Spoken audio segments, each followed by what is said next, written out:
When I hauled the burglar off my kitchen floor at 2:13 a.m., he was still laughing through a split lip. Not the Joker kind of laugh, more like a cough with bad intentions. Blood on his teeth, rain in his hair, and a cheap cologne that smelled like citrus and bad decisions. I'd come off the midnight shift an hour earlier. I was in sweatpants, socks, and the kind of t-shirt only spouses and laundry baskets ever see. I didn't even have my off-duty piece at first, just a cast-iron skillet and the ingrained reflexes of 21 years wearing a badge. I pinned him with a knee and grabbed the zip ties we keep by the toaster for cables. I've cuffed dozens of guys in kitchens just like mine. It should have been textbook, adrenaline, compliance, Miranda if he mouthed off. Instead, his eyes flicked past me to the wall by the back hallway, and he smiled. "2 birds, Sarge," he rasped, like he was trying to sell me a slogan. "One nest." On the painted drywall, written with a black marker in letters that slanted like a drunk leaning into the wind, was my daughter's name. Emma. There are a handful of moments when your body moves and your brain lags behind, like a bad radio delay. I yanked the marker from his hand so hard the cap flew under the stove. I heard my own voice ask the questions. "Who sent you? How do you know my kid? Where did you get my address?" I'm told by witnesses I sounded calm. That's the part of being a cop no one advertises. Your fear learns to walk around wearing your voice. He had a chipped incisor and a jailhouse tattoo that tried to be a wolf and landed somewhere between a husky and a coyote. I sniffed through the cologne for the detail that would put me at ease, the thing that made this a coincidence. There wasn't one. The name on the wall wasn't a guess. It was bait. I called it in. "Officer needs assistance, off-duty, possible burglary in progress, suspect detained," I said, the way muscle memory says hello. The dispatcher's copy came exactly 2 heartbeats later. I locked the back door, killed the porch light, and kept the guy belly down on the tile. He started humming. A kid's song. Twinkle, twinkle, off-key and slow, just to get under my skin. I've been spit at, swung on, screamed at, and sued. Humming is worse. The doorbell camera blinked red. The coffee maker blinked blue. My heart blinked white. My phone, face down on the counter, buzzed with a message from Emma. "You home? Love you." She was at her mother's house across town. My ex gets Tuesdays and Thursdays and we pretend it's civilized. I typed back one-handed, "I'm okay. Love you. Go to sleep." I didn't hit send. I couldn't feed my kid reassurance while a stranger used her name as a weapon 3 feet from my fruit bowl. The first black and white rolled up in 3 minutes. 2 rookies with rain on their caps and that brand new uniform smell. They cleared the house, processed the scene, and tried not to look at the wall like it was a tabloid headline. When they anchored the suspect to my dining chair, he didn't fight. He savored. Like everything was unfolding exactly as he'd hoped, down to the cheap ceramic salt shaker he nudged with his knee like a metronome. "You don't know me," I told him. "But I'm going to know everything about you." "Rafe," he said. "Short for Raphael. Like the angel. Or the turtle." He wasn't in our local frequent flyer club. His prince would tell me more at the precinct, but I didn't need the AFIS hit to feel the shape of the trap. This wasn't a smash and grab. He hadn't even opened a drawer. He'd come to write a name. He'd come to be caught. The techs photographed the scrawl. One of them, a quiet kid named Alvarez who keeps an extra pair of shoe covers in his pocket, angled his flash just so. The marker strokes glistened under light like fresh tar. The last downstroke in the A trailed off into a tiny flourish. It's a tell when a hand is trying to imitate another hand. "Looks like someone practiced this," Alvarez said. He didn't know how that sentence hit me. Every birthday card since kindergarten is filed in a box in my closet. I know my daughter's handwriting better than I know my own. I excused myself, stepped into the laundry room, and fought the urge to put my fist through the water heater. Instead I called Emma's mother. She answered on the second ring, Big Little Lies playing too loud in the background. "Everything okay?" she asked, because ex-wives know the exact pitch of your silence. "Keep Emma home," I said. "Lock your doors. Don't tell her anything. I'll explain when I can." "Is she in danger?" Her voice slid from exasperation into steel. "Yes," I said, the most honest and least helpful word in the language. "No. Maybe. Just do it." Back in the kitchen, the rookies were finishing the canvas. Rafe watched me as if we shared a secret. He smiled with only the unchipped half of his mouth. "You going to read me my rights, Sarge, or are we past courtesies?" I did it by the book. Then I asked the question that had been burning a hole in my throat. "Who told you my daughter's name?" He tipped his head at the cabinet above the stove. "You keep your spices alphabetized, Danny," he said, using my first name like we were old friends, "but your life's a mess. You want to rattle a cop? Say his first name and claim to know his pantry. He'd been in my house long enough to build a map. Or someone had given him one. They took him out with a little too much care and not enough dignity. I followed in my car, windshield wipers beating time, a little demon on my shoulder counting every bump in the road as if it mattered. At the precinct, Rafe soaked up the fluorescent light like a plant. Our interview room has a camera that pretends to be a smoke detector. Some suspects float, some sink. He swam tight circles, waiting. My lieutenant, Cook, watched from behind the one-way glass, chewing a stale donut until it was dust. He's the kind of boss who keeps a calm face and a private ulcer. "You sure you want in on this?" Cook asked, meaning, "You're compromised, go home, let someone with less skin do the cutting." "I want in," I said. Meaning, if this is a knife, I'm not letting someone else hold the handle. We started simple. Name, address, priors. He gave us bits and pieces with the lazy generosity of a cat sharing a dead mouse. Yes to a halfway house on Burnham, no to a job, maybe to a girlfriend named Kiki, definitely no to a last name for Kiki. He looked at the one-way mirror like he could see through it and said, "Hi, Lieutenant." We moved to motive. He sighed, leaned back as far as the chair would let him, and said something I'm still not sure was rehearsed or improvised. "Some doors you open yourself," he said, eyes on me. Someone puts a key on your pillow. Tonight I'm the key. "Who left it?" I asked. He smiled, slow and empty. "Your past." It would have been corny if my phone hadn't buzzed then with a blocked number. I ignored it. It rang again. Cook gave me the nod. I stepped out, shut the door soft, and answered. A voice like gravel and peppermint oil said, "Detective Daniel Price, you've got my delivery." "Who is this?" I asked, and the laugh that came through was proof I wasn't the only one with a cast-iron skillet for a heart. "Bring my boy a glass of water," the voice said. "He's been working hard." Then listen close. The next name goes on a wall you care about even more. I didn't like that my fingers trembled. I pressed the phone tighter, made my voice flat. "You're calling about Rafe." "That's not his name," the gravel voice said, amused. "Names are costumes. Tonight he wore one for you. Be a gentleman, detective." "Water." The line clicked dead. No click trail, no polite goodbye, just absence. I stared at the screen. Blocked. Our tech can't magic a live trace from a call that's short on a VoIP mask, not at 2 in the morning. But we could move. I walked back in with a foam cup. Rafe hadn't shifted. Cook had that don't mess with my detective posture, elbows wide, belly hard as a desk. I slid the cup across the table. Rafe's cuff chain clinked. "Who was that?" Cook asked. "Your new pen pal," I said. "He likes manners." I turned to Rafe. "Tell me about the postman." Rafe's laugh was the kind people practice in mirrors. "Cute." I said turtle. "You heard mail. That's on you. You said key on a pillow. Delivery. If you're the key, who's the hand?" He sipped, eyes on mine over the cup.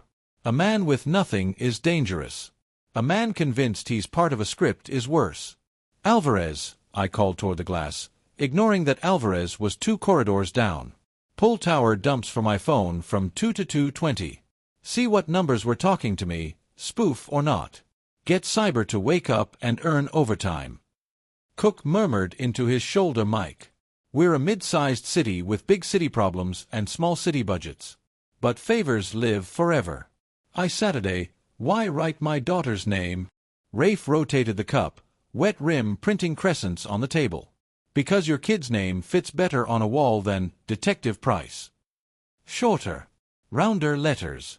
Pop art direction, Sarge." "You practiced it," I said.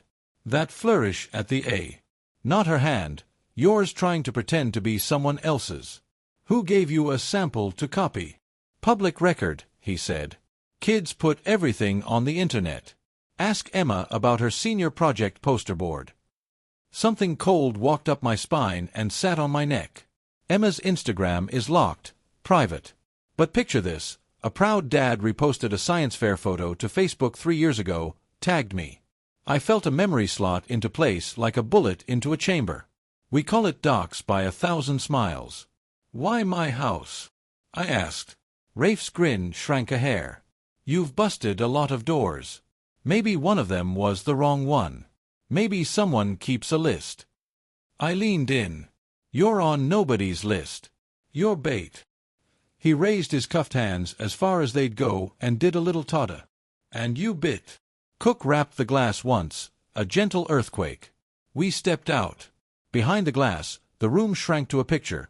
Suspect, water, table. The kind of scene juries think they understand. Price, Cook said low. You're too close. You're not running solo on this. I'm calling in CRU for your family's house. We'll post a black and white outside your ex's place until sunup. Make it unmarked, I said. Marked is panic. Panic talks. He nodded. Cyber's on. They owe you for that warrant you pulled for them last winter. His mouth quirked, the closest he comes to fond. And Price. You're going to tell Emma the truth at some point. Preferably not after she reads about her name in a police report. I took the gut punch like a pro and went back in. Rafe had drained the cup. He tapped the rim with a fingernail. Thirsty work, he said. If your boss wants to negotiate, I said, he can come in out of the rain. Otherwise he can keep leaving keys under pillows and watch me change the locks. Rafe's lashes lowered. He doesn't negotiate with people who still believe in locks. Alvarez patched in from cyber on the wall phone. We got something weird, he said, breath fogging the glass. Blocked call bounced through 3 relays, last hop out of a parking structure by St. Gabriel's. St. Gabriel's is a children's hospital. My ribs went tight. Ping any cameras. Parking cams are local, not city network. We're calling their security head. ETA 5. And the marker? I asked, to ask anything else. Expo Bold, Alvarez said. Off-brand, bulk case. But the ink includes a UV whitening agent we've only seen in 3 cases this year. 2 threats on that judge's docket last month and a home invasion in South Ridge where the perp left a Bible verse on a mirror. All 3 unsolved. Same hand. Hand tries to be different each time. The flourish is new. Great. An evolving artist. My phone hummed again. Not blocked. Unknown, but with digits. This time the voice skipped the gravel and went peppermint and ice. You sent the boy water. Good, he said. Now you'll send him home. To what address? I asked, keeping my voice in the middle of a road. A chuckle. There you go, detective. Learning not to play yes or no. You've got 12 hours. You bring him to the corner of Burnham and 5th at 2 o'clock tomorrow, and your wall art stops. Otherwise, he let the rest sit on the line like a dead thing. Otherwise what? Otherwise, the next name we paint is longer. And spelled MOM. The floor tilted. My mother lives alone 2 hours north. She won't touch a smartphone. She bakes bread on Sundays and calls me by my middle name when she's mad. I did not speak for a second because I couldn't. You listening? He asked, gentle as a hired hand. I'm listening. Good. And, detective, don't bring a circus. We'll know. He hung up. I exhaled like a man who'd been holding his breath in a pool too long. Cook's eyebrows climbed into his forehead. They mentioned your mother? I nodded. He swore in a language his grandmother probably never taught him. We'll pull county. We'll have eyes on her house in 20. You're not driving up there. I stared at Rafe through the glass. He was doodling on the table with his index finger, tracing invisible letters. Sometimes you can feel the shape of a thing before you know its size. This wasn't about money or objects. This was choreography. Someone was moving me around a board I'd always pretended wasn't there. We brought Rafe a second cup, stalling, and ran him for tox. Clean. His belongings, one burner phone, dead now, battery yanked, $15 in ones, a bus ticket stub from an hour before my break-in, and a lighter with a strip club logo. Shoes, city mud, granular with the kind of crushed red stone they use in the lot behind St. Gabriel's. He hadn't just been near the hospital. He'd probably ridden the elevator. To what? When I asked, he shrugged. Visiting hours are for the faithful. What's at St. Gabriel's? Saints. Miracles. Cameras. An officer from St. Gabe's security finally patched to our line. A night supervisor with a smoker's voice and no patience. Yeah, we had a sedan idling on level C at 2:05. Out-of-state plates, temp tag. Driver kept his hat low. He stayed on the phone most of the time. Then he wrote something on a concrete pillar and left. What did he write? I asked, already walking fast. There was a rustle, a pause, the flick of a lighter. We didn't see until janitorial made a sweep. Just sent you a pic. My phone pinged. A photo filled the screen, raw concrete painted with the same slanted hand, black on gray. 4 letters. Lena. Not my mother. Not my ex. Our case manager in family services. The one who'd helped Emma navigate freshman year after the divorce went loud. The one who sometimes sent me resources with subject lines like, "You're not failing, you're adjusting." Cook looked at me. I looked back at the photo. The flourish at the A was the same. Rafe, behind the glass, had stopped tracing and started smiling again. "Different wall," he said when I re-entered. "Same house." He wasn't wrong. The house was me. "Why her?" I asked. "Because you leaned on her," he said. "Because you owe her. Because your list of people you can't ignore is longer than you admit." He tilted his head. He reads. He makes lists. He underlines. Who is he? Rafe's tongue touched his chipped tooth. "We use animal names sometimes," he said softly, as if telling me a story. "He likes birds." "Which one?" Rafe's eyes flicked to the ceiling camera, then to the corner, then to my face. "You ever seen a starling flock, Sarge? Murmuration, they call it. Looks like one thing. Isn't." The room phone buzzed again. "Alvarez. Hospital just found something else, Price. Under UV the pillar lights up. There's a second layer under the name. Coordinates." He read them. My brain made the map without asking me to. A footbridge over the river, closed for repairs, chain link that kids slip through anyway. The place Emma used to sit and toss pebbles when she thought no one could see her, back when she still believed in wishing on current. Rafe watched my face change. He leaned forward, cuff chain snicking. "2 birds," he whispered, and his smile didn't reach his eyes. "One nest." The bridge at 14th and River had been closed for 18 months, condemned in reports no one reads unless their commute depends on it. Wooden slats rotted, chain link fencing half torn, keep out stencils faded by rain. At night, it looked like a skeleton laid across the water, a ribcage made of steel beams. When Alvarez read the coordinates, my pulse knew before my brain caught up. Emma had spent her middle school years perched on that bridge like it was her throne, earbuds in, sneaker soles dangling above the current. She said the water's noise helped her think. I told her once that noise like that can also help someone hide. She rolled her eyes, 13 going on 30. Cook barked orders like a drill sergeant with a migraine. "CRU deploy quiet, drones up, thermal sweep. No boots until we know what's waiting." His voice carried the authority of someone who'd already buried too many officers. I listened, but my skin was already on that bridge, pacing, scanning. "Price," Cook said, pulling me back. "You're not stepping foot there. You've got a target painted on your family, which means you're compromised." "Which also means I'm the only one who can read the paint," I said. He started to argue, but the look on my face must have stopped him. He settled for, "You'll shadow. Not lead." The SUV rolled out at 3:20. CRU in plain vans, their rifles wrapped in blankets. I rode passenger, jaw clenched so hard it felt like my teeth would splinter. My phone buzzed once, an email with no subject line, no sender ID. Just an attachment. JPEG. I opened it. Emma's school photo from last year. Cropped tight. Someone had drawn a black box around her eyes like they were redacting evidence. I showed it to Cook. He swore, grabbed his radio, ordered an alert to the family protection detail at my ex's house. Eyes every window. Rotate 2-man. Don't blink. The bridge loomed as we pulled up. Floodlights cut the night, painting the river silver. Drones buzzed overhead. The feed piped back to the command tablet in Cook's hands. Empty span, no heat signatures. Just wind.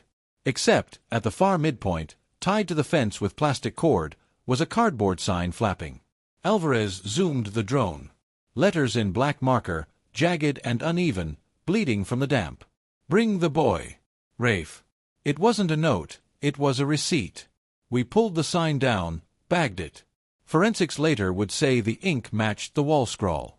The cord matched a batch used in a burglary 2 towns over. But that night, all I saw was handwriting that looked rushed and certain. Back at the precinct, I leaned over the table. Rafe still chained, still smug. I tossed the bagged sign in front of him. You left me a message. He tilted his head. Not me. Same ink. Same hand. Hands are easy to fake. He leaned closer, dropped his voice. You think I'm the star of this show? I'm just scenery. I slammed my palm on the table. His water cup jumped. Then why the hell my daughter? Why the hell her name on my wall? Rafe's grin faltered. Just for a breath. Then it was back, stitched tighter. Because she's your softest bone. He wanted to see if you'd crack. You didn't. That's why we're still talking. Cook pulled me out. His hand was heavy on my shoulder. You're spinning, Price. We need structure. Look at the pieces. A guy breaks into your house. Doesn't steal. Writes a name. We catch him because he lets us. Then you get calls, threats, coordinates. That's choreography, not improvisation. Someone's building pressure. We need to figure out what they want before the dance ends. What they want, I said, is me to walk Rafe out the front door and deliver him to Burnham and Fifth like an Uber ride. Cook shook his head. They want more than that. Nobody stages this kind of theater for a trade. They're pushing buttons to see what music you make. I didn't argue because he wasn't wrong. But under the professional logic, under the badge, there was the father who kept replaying that JPEG in his head, my kid's face boxed out like evidence. At 5 o'clock, Alvarez hustled in with a printout. Got a lead on the burner phone. The SIM was registered in bulk purchase out of Chicago, cash. But the IMEI matched a phone that pinged cell towers around a warehouse district here last week. Abandoned textile factory on Deacon Street. That's where the call relays terminate. Cook looked at me. We raid. Not loud, I said. If he's there, he wants us to find him. If he's not, we'll just scare him deeper. We went quiet. 2 unmarked, 4 tack guys, Alvarez on comms. The factory squatted like a broken tooth, windows jagged, graffiti sunburned into the bricks. Inside smelled like mildew and rust. Flashlights cut slices through dust motes. On the second floor, in what used to be an office, we found another wall. Words in thick marker, repeated across plaster. Over and over like a chant. Emma. Lena. Emma. Lena. And then, at the bottom, one fresh line. Not yet. Every officer froze. The silence was so loud it whistled in my ears. Scene staged, Alvarez muttered. No prints. He knew we'd come. Cook's face was stone. He's telling us he controls the clock. I felt my throat dry, the air thick. This wasn't just intimidation. This was someone building a playbook around my life. He'd studied me. He'd mapped the people I couldn't ignore, then started circling them like names on a whiteboard. On the floor, half buried under plaster dust, was a photo. I picked it up with gloved hands. Grainy, printed on cheap paper. It was me. Outside the precinct. Yesterday. Coffee in one hand, folder in the other. Someone had been following me. Cook ordered evidence teams, perimeters, the works. But my eyes kept returning to the last scrawl, Not yet. Back at the precinct, dawn bleeding through blinds, I stared across at Rafe. He looked almost bored. You think you're winning, I told him. He lifted his shoulders. Winning's not the point. Movement is. I leaned close enough to smell his sweat. Then here's my move. I'm going to find your bird. And when I clip its wings, I'm coming back for you. For the first time, his grin slipped completely. He whispered something I barely caught. You already did. What? You clipped him once. Years back. You just didn't know whose feathers you pulled. The room tilted again. Cases flashed through my head. Raids, collars, busts. Names that blurred over 2 decades. Which one of them had left a ghost angry enough to paint my daughter's name in my kitchen? Cook banged the door. Price. Step out. No. I did, because his voice carried no options. In the hall, he shoved a folder into my chest. IA just called. They got an anonymous packet. Photos, documents, claims. Says you buried evidence on a case 12 years ago. Says you put an innocent man in prison. My gut went hollow. That's not true, I said. Cook's jaw flexed. Doesn't matter right now. What matters is someone's trying to pull you apart piece by piece. And if IA opens this up while you're chasing ghosts, they'll succeed.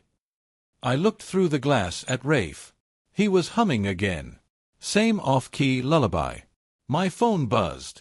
Text. No number. Just words. Tonight we write again. The text glowed like a wound on my phone screen. Tonight we write again.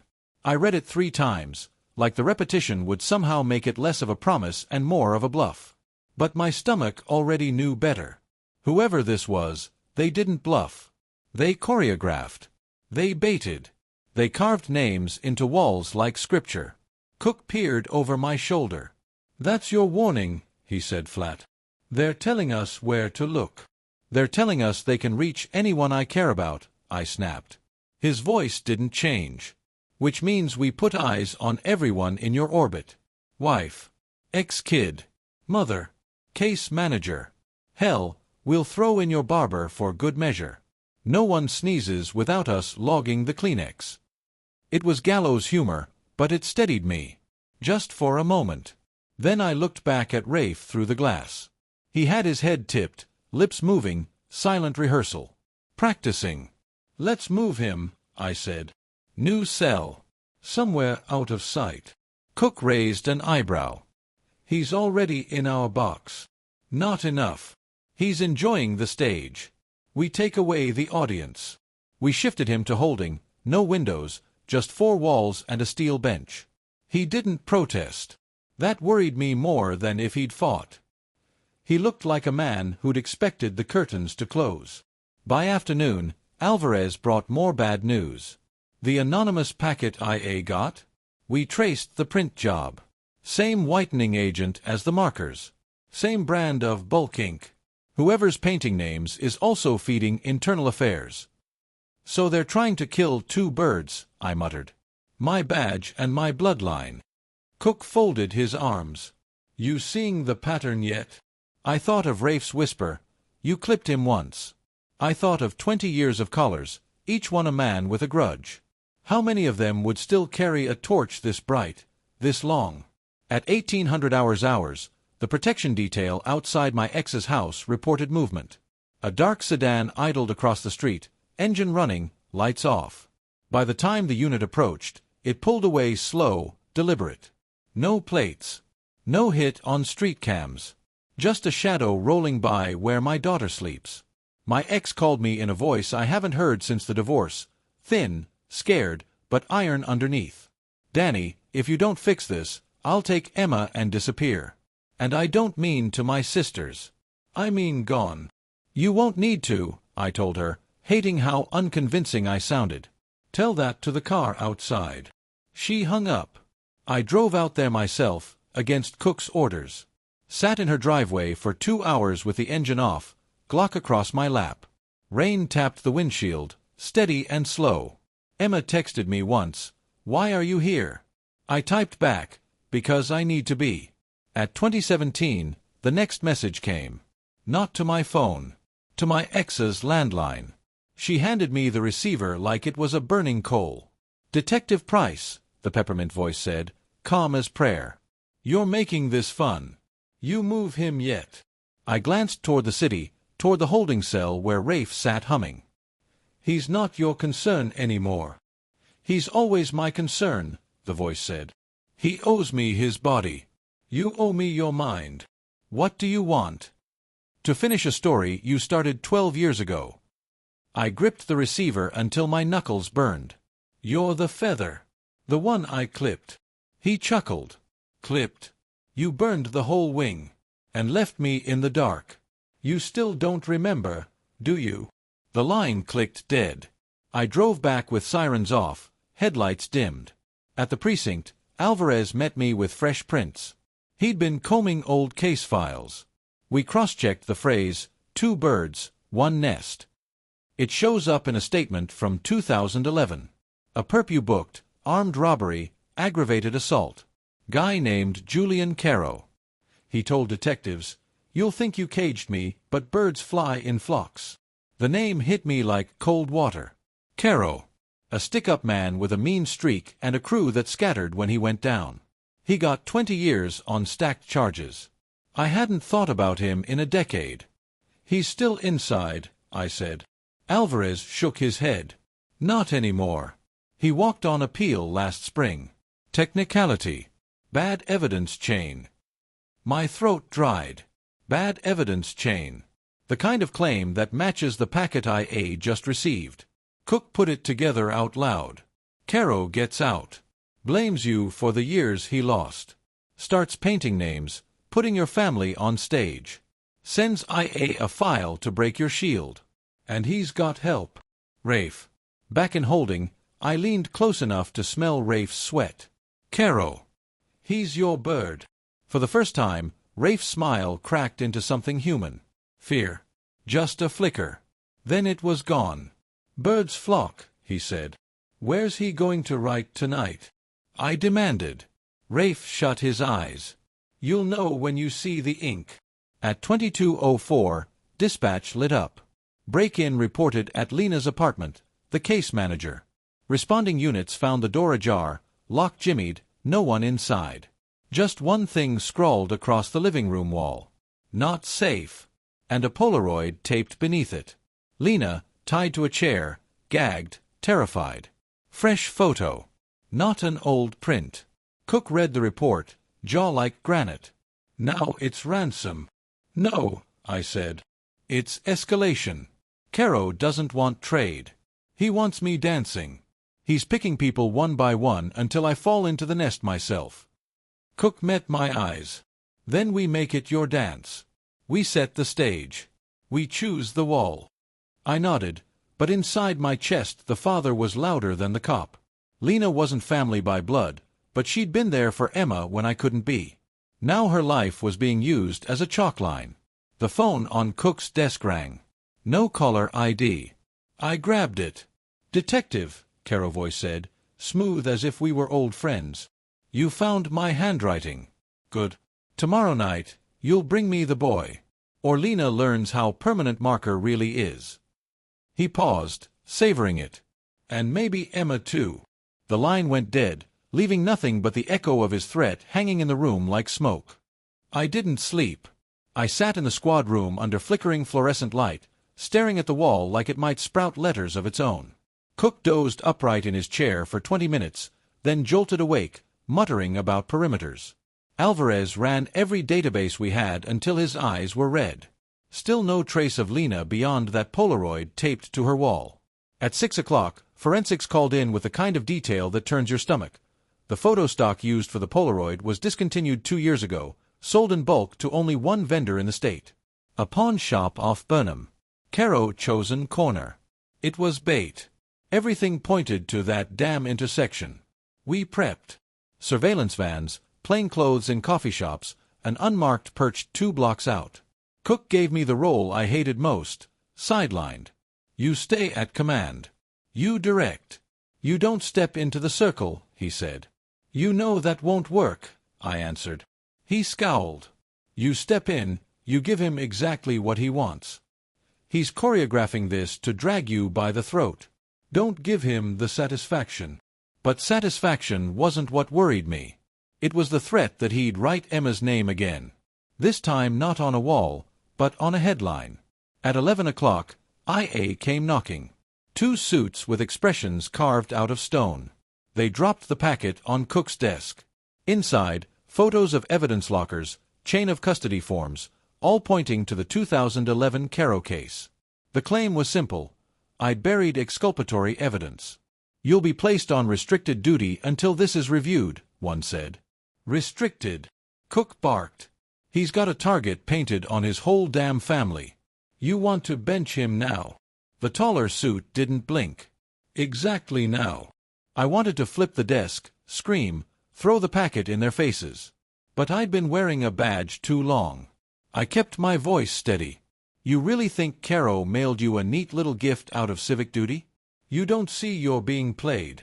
The suits exchanged a look like that hadn't occurred to them. Bureaucrats. They care more about procedure than predator. Cook pushed them out with a promise to comply. When they were gone, he closed the door, turned the lock. You're still in this. Badge or no badge. Understood. I nodded. Because I wasn't letting IA's paperwork stop me from dragging Caro out of whatever shadow he was hiding in. By afternoon, our surveillance at Burnham and 5th spotted movement. A figure in a hood, standing too still. CRU closed in, boxed him tight. Not Caro. A kid, barely 19, hands shaking, eyes wild. He had a burner phone in his pocket, still warm from a call. On it, a message drafted but unsent. Coordinates. We yanked the data, traced the last ping. An abandoned elementary school on the south edge of town, boarded windows, weeds choking the playground. The kind of place kids dare each other to enter on Halloween. Cook read the coordinates out loud. I knew the address before he finished. My academy class had used that building for training exercises.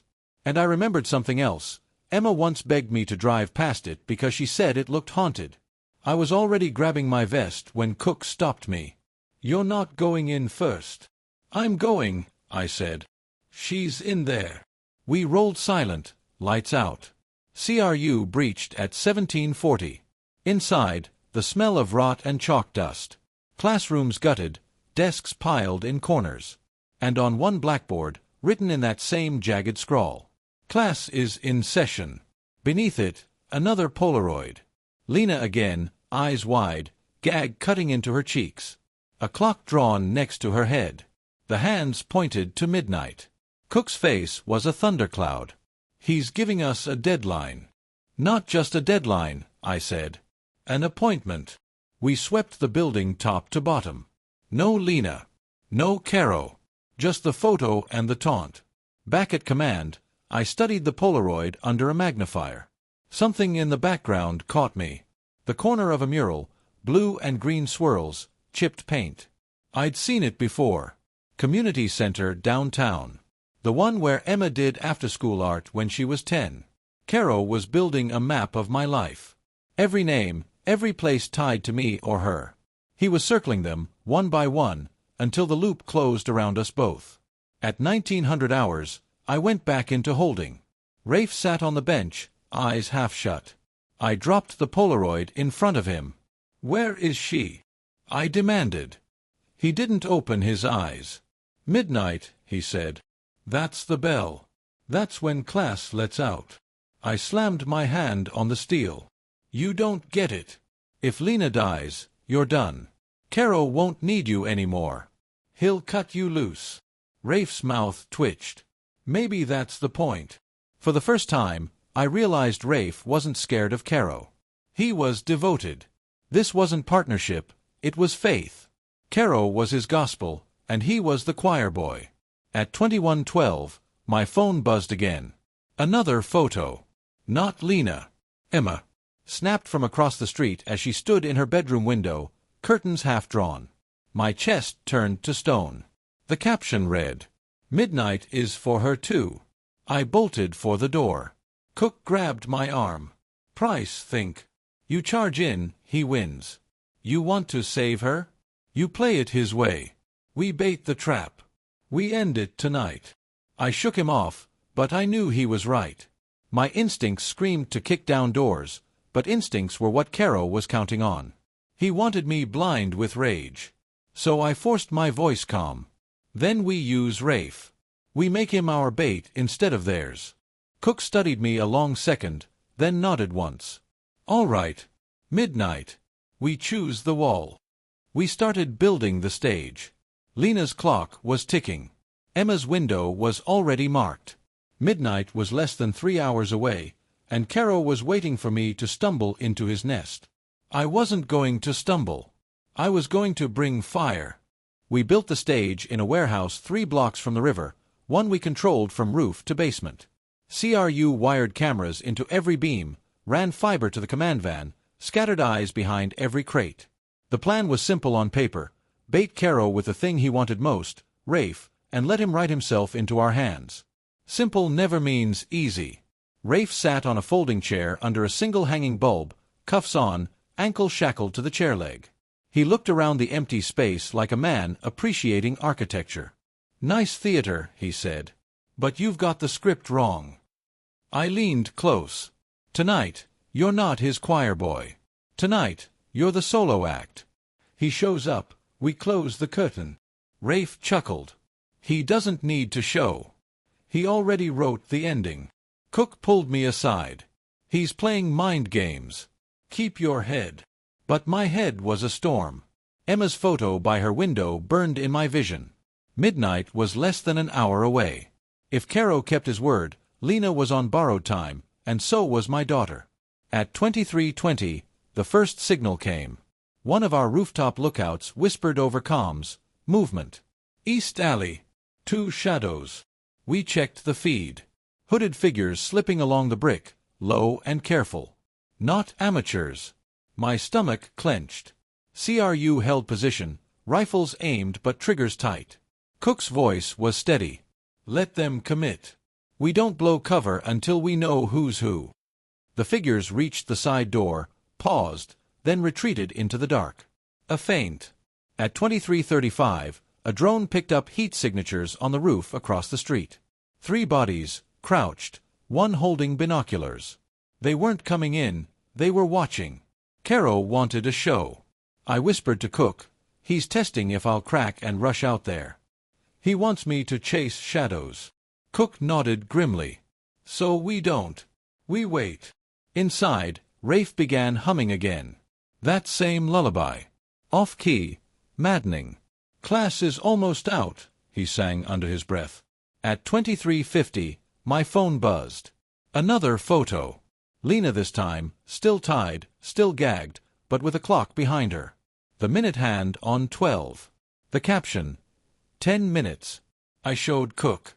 His jaw locked. "He's daring us to split forces." "We can't," I said. "That's what he wants. Divide and bleed." But I felt like I was swallowing glass. Lena's eyes in that photo, pleading, resigned. How many more lives could Caro chalk onto his walls before I stopped him? At 23:55, the power cut. Every light in the warehouse blinked out. Emergency lanterns snapped on red, painting the room like a warning flare. Static crackled over comms. Then a voice, Caro, filtered through every channel at once. "Detective, you built a cage for your bird. But you forgot, flocks fly." The feed flickered, then steadied. Our cameras were still live, but every channel now showed one extra image overlaid faint and ghostlike, Emma's face, boxed out like evidence. "He'd hacked us." "Price," Cook barked. "Focus." But the father inside me was louder than the cop. My hand itched toward the door. Then Rafe spoke, clear and sharp. "Check under the chair." Every weapon swung his way. "Do it," he said, "or you'll miss the bell." I crouched, checked. Tape. A burner phone strapped beneath the seat, its screen lit. Countdown, 0:05, 0:04. I yanked it free, slammed it face down on the concrete. The timer froze at 0:02. No detonation. Just a message across the display. "Look behind you." The rear loading door creaked. Shadows spilled in. Not Caro, Two masked men, knives glinting. CRU dropped them in seconds, zip ties snapping on wrists. But they weren't fighters. They were distractions. Both carried spray cans in their pockets, still wet. I lifted one. Black ink stained my glove. "They came to write," I said. Cook cursed. Caro already inside. 23:59. We swept the warehouse in a frenzy, beams slicing through red emergency light. Nothing. No Caro. No Lena. Just Rafe, grinning in his chair, eyes wild. Then my phone buzzed again. Live feed. Lena, still bound, in a different room entirely. The camera panned to a wall behind her. Fresh writing, dripping. "Welcome, detective." Midnight hit. Sirens wailed outside, not ours, city units. The hospital a mile away had just gone into lockdown. Reports of a bomb threat. Caro had split us again. Cook grabbed my arm. "He's everywhere. He's running us in circles." I stared at the feed, at Lena trembling against her ropes. Then at Rafe, humming, smiling like a child at bedtime. And I realized the truth. He wasn't just bait. He was the clock. Caro didn't need to show up here. He needed me to waste midnight staring at the wrong wall. I pulled my sidearm, leveled it at Rafe. "Where is she?" His humming stopped. He leaned forward as far as the shackle let him. "Closer than you think," he whispered. I turned the phone feed brighter, studied the wall behind Lena. Not random plaster. Peeling blue paint.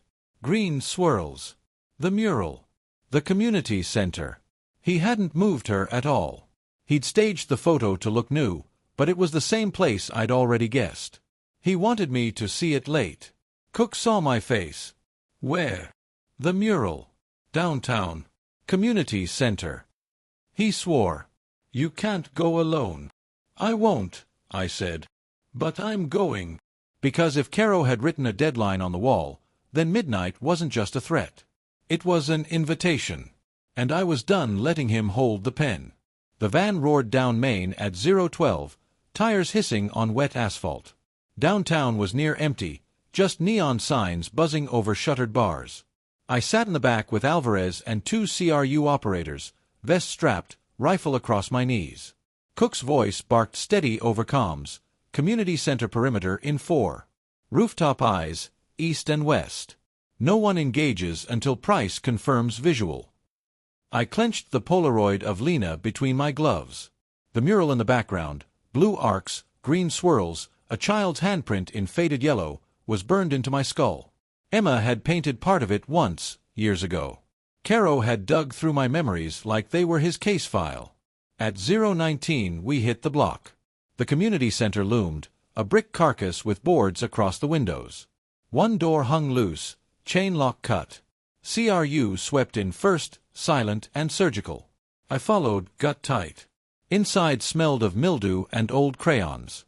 Hallways stretched dark, each footstep crunching plaster. Our beams cut across peeling murals, stick figure families, rainbows fractured by water damage. My heart thumped with every corner turned. Then a voice crackled on loudspeaker. Caro voice. "Detective Price. You finally chose the right wall." We froze. The sound bounced from everywhere. "Your clock's run down," he said. "So let's see how much class you paid attention to." We pushed deeper. At the gymnasium doors, Alvarez stopped me. "Heat signatures." "Who?" "One seated, one moving." I nodded, shouldered the door. The gym smelled of dust and rot. In the center, a single chair under a spotlight lamp. Lena sat tied, gagged, eyes red from crying. Behind her, the mural stretched wide, a giant tree with branches curling across the wall. On one branch, fresh scrawl in black marker. "Price fails." And under it, a smaller line. "Or Emma bleeds." My throat closed. Movement stirred in the rafters. A figure stepped into the lamp's halo. Hood pulled back. Julian Caro. Older than I remembered, beard streaked gray, eyes sharp as razors. He wore no mask. He wanted me to see him. "Detective," he said with mock warmth. "It's been too long." I raised my rifle. Step away from her. He smiled. Always barking orders. 12 years and you still don't listen. CRU spread, sights locked. Cook's voice whispered over comms. Hold, hold. Don't spook him. Caro circled Lena's chair like a teacher pacing. You stole 12 years from me. Evidence planted, chain faked, jury convinced. I sat in a cage while you tucked your daughter in. Every birthday, every Christmas, every sunrise. I lost them because you clipped my wings. You did that yourself, I snapped. You put a gun in a clerk's face. You broke bones. You earned every year. He stopped, leaned close to Lena's ear. She whimpered. Did I? Or did you need a trophy? A detective's shiny collar to hang on the wall? I took a step forward. CRU shadows tightened. Caro straightened. Tonight isn't about her, he said, nodding at Lena. She's just the warm-up. Tonight is about Emma. My blood iced. He held up a phone, thumb hovering. One press, and the boys outside paint her window. She won't even have time to scream. Rage thundered in my chest. You touch her and I swear. Swear what? He snapped, eyes flashing. You already swore an oath once. To justice. To truth. And you broke it to cage me. Now you'll break it again to save your little bird. That's the lesson. Cook's whisper came hard in my ear. He's bluffing. No confirmation on shooters at the X's. Detail reports all clear. But Caro's stare made doubt coil in my gut. He tossed the phone onto the floor between us. Choice time. Arrest me and she dies. Let me walk and maybe she lives. 2 birds, 1 nest. You can't keep both. The room pulsed with silence. CRU waiting. Lena trembling. Rafe's humming echoing in my skull. I lowered my rifle barrel a fraction. You don't want freedom. You want me broken. That's why you wrote her name, not mine. You wanted to watch me choose. Caro's grin widened. Finally, you're learning. Then Alvarez's voice cracked over comms. Price, movement on south side. 2 armed, possible shooters. My heart slammed. Caro saw the flicker in my eyes and laughed. Checkmate. I made my move. I kicked the phone back toward him. He bent, instinctive. The second his eyes dropped, I lunged, firing a burst at the spotlight lamp. Darkness swallowed us. CRU erupted, flashbangs blooming white, rifles barking. I tore across the floor, yanked Lena's chair back, shielded her with my vest. Bullets chewed plaster. Caro shouted fury, his voice weaving through chaos. The gym filled with smoke and screams. Cook's voice roared, target moving east. Price, stay with the hostage. But I was already running, Lena's ropes clutched in one hand, rifle in the other. Caro wasn't slipping away again. I caught a glimpse of him in the haze, sprinting through a side door. He turned once, eyes locking with mine. He tapped his temple and mouthed one word. Emma. Then he was gone into the night. We got Lena safe, sobbing but alive. CRU secured the gym, found no shooters outside. The movement had been shadows, branches swaying in wind. Caro had hacked our comms, planted false signals. Again, he'd written the scene, and we'd danced to his ink. Back at command, Cook slammed his fist on the table. He played us. Again. I sank into a chair, sweat freezing on my neck. My phone buzzed. A new photo.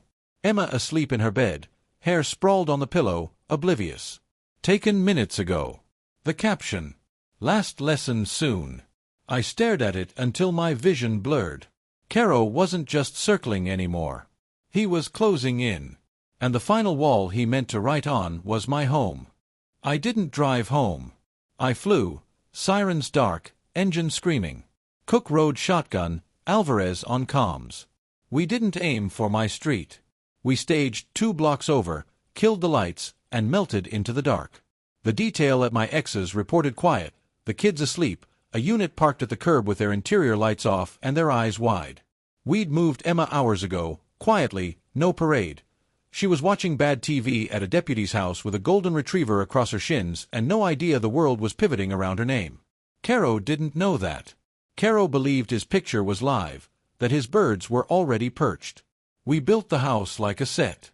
A blackout panel slid behind Emma's bedroom shade with a cardboard silhouette taped to it. Ponytail, shoulder slope, believable from the yard. We'd reinforced the wall inside with a portable ballistic shield hidden behind a quilt. 2 plain clothes lay belly down in the hallway. A micro-drone hovered in my kitchen, quiet as a moth. The porch light burned steady like an invitation. Rafe. We brought him too. Cook thought I'd lost my mind until I explained, he'll come if he can sing to his choir boy. He wants an audience. We give him one. We chained Rafe to the same dining chair he'd warmed in holding, cuffed and anchored, camera pointed at his face. I stood him in the kitchen, framed by the hall to Emma's room. He started humming again, Twinkle, Twinkle, the off-key lullaby from hell. Louder, I said. He smirked. You're baiting him with me and a song? I'm baiting a man who lives on cymbals, I said. Give him the chorus. We went dark and waited.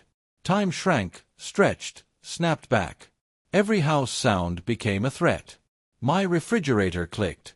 My pulse tried to climb out of my throat.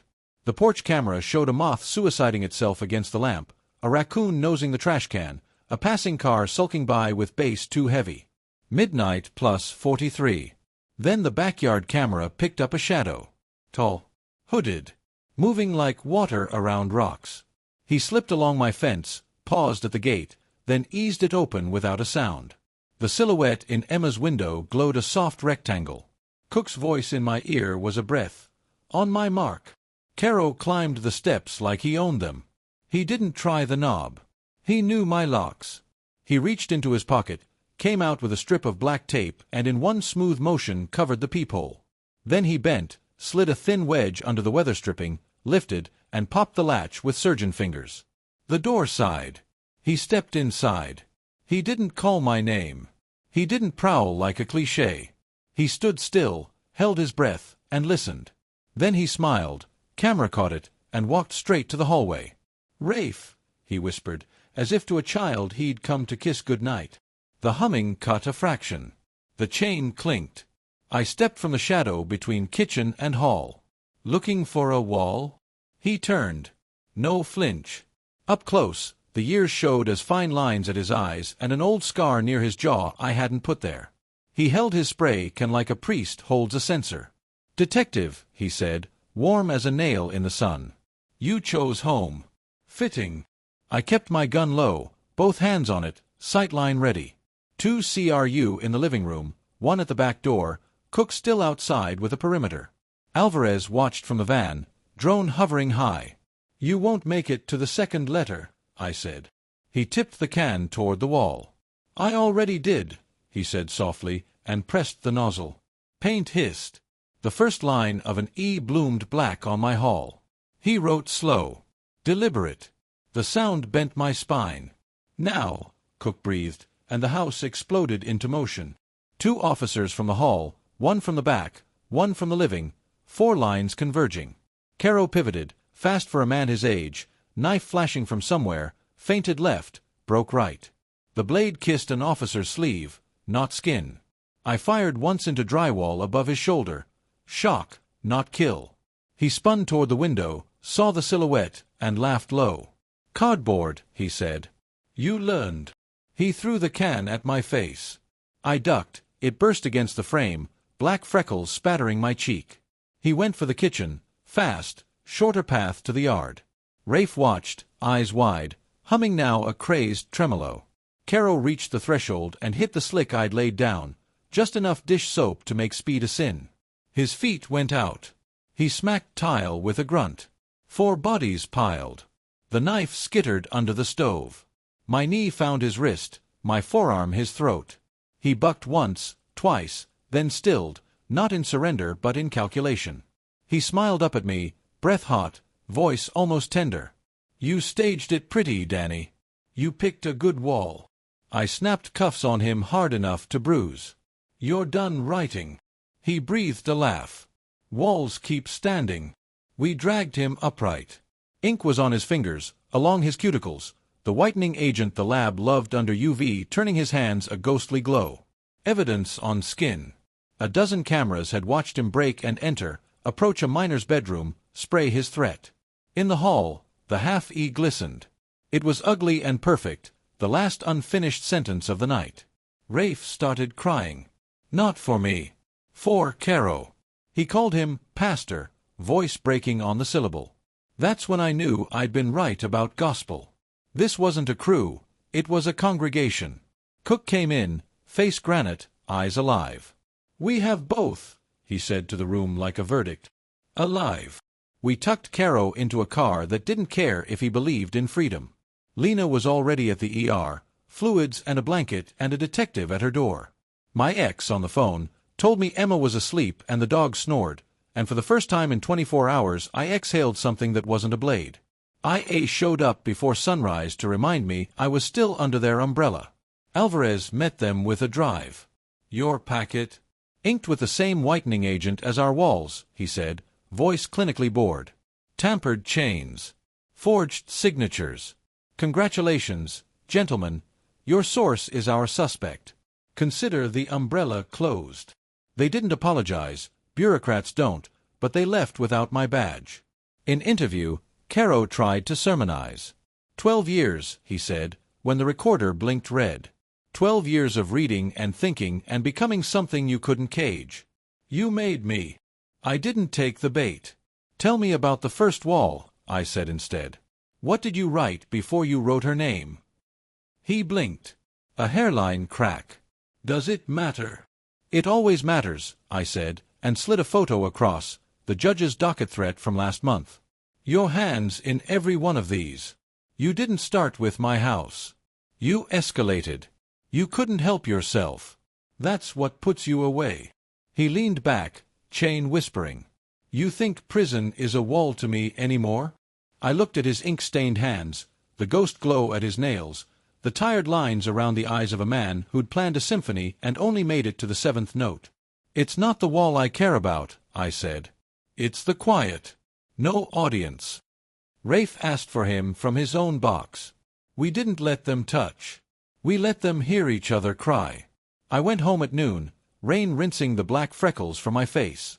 The half-letter in my hallway stared at me, wet sheen gone matte. I left it there. Not as a trophy. As a record. A reminder that names are not weapons if you refuse to let them be. I painted over it a week later with Emma standing beside me, roller in her hand, music on, our laughter a little too loud.